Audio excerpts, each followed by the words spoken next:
So, I've decided to come back a little farther than that waterfall that I showed you last time. Show you the greatest wilderness adventure that humans can see. As you can see, these trees are hundreds of miles long. And over here there's a rock, and I was hoping, because of the storm that just happened, that all the salamanders didn't die. Camera guy, if you can get a shot on the dirt. Oh, look at that dirt. Oh, see all that dirt? All that dirt means that the fish won't come to eat another winter.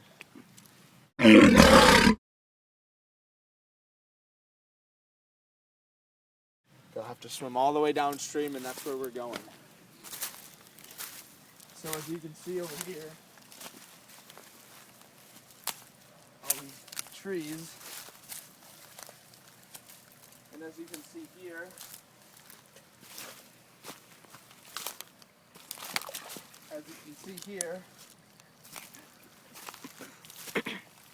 camera guy, don't mess with me, camera guy. You gotta get all this dirt. Each one of these particles means 700,000 fish eggs. So, doing the math, that means that before the day's end, there will be at least 6 trillion fish swimming upstream, and they will take over this water. And when they take over this water, the rest of the habitats will die. Whoa, it's trying to kill me. So, as you can see, it's kind of a quiet day here in the stream. There's not a lot of wildlife going on here. There's not a lot of activity going on with the animal creatures. There's a storm here, and I think a lot of animals died. So, going by that, this won't be the best episode that I've ever done.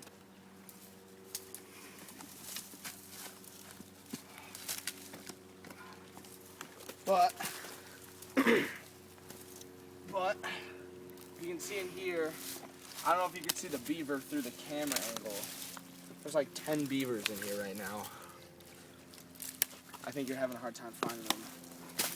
Is that HD? Beavers are impervious to HD, so I don't think you're gonna get them.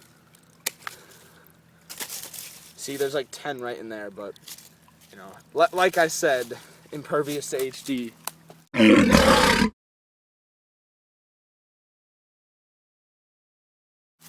They're actually, I don't know if you knew that, the only wildlife animal that can't be caught on camera sometimes.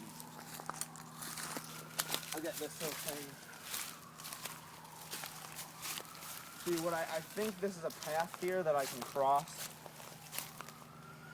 Down here, if you can see down there, right where I'm pointing about, there was a caribou that got eaten, and those are his horns. I'm gonna check those out.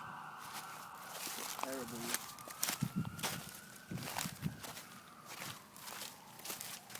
See, it's low tide right now. That's why I can walk on all of this.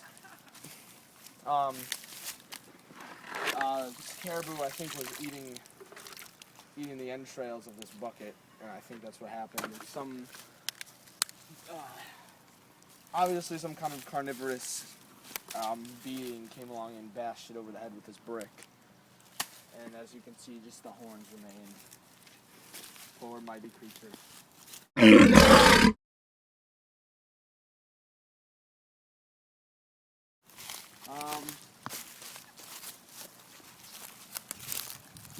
Further down here, you can see this lovely stream. Oh, it is teeming with wild. If you can get real close on that, it's actually 70 miles long. It's so loud right now that I need to yell just so you can hear it. So, actually, what a treat. I found these.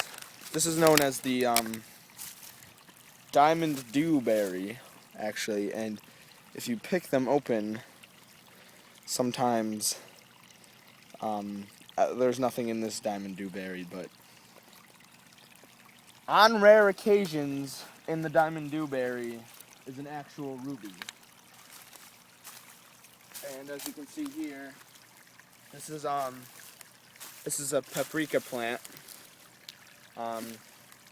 You can make like herbs with it, such as curry or pepper or jalapeno. You can literally infinite possibilities with this paprika plant.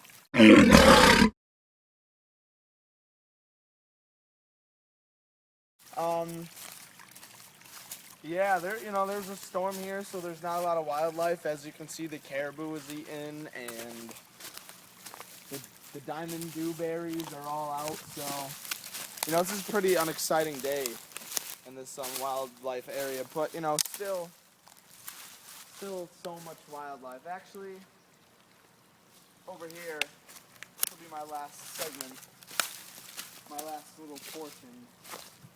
You can see over here. There's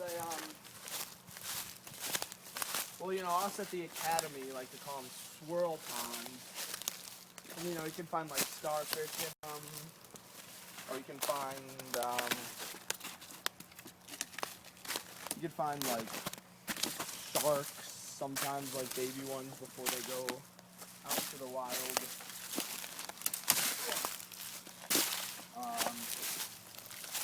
Literally, endless possibilities. There's no starfish in here today. I think the storm wiped them all out. I apologize for the uneventful day, my loyal viewers. So, we're gonna wrap up this wildlife day.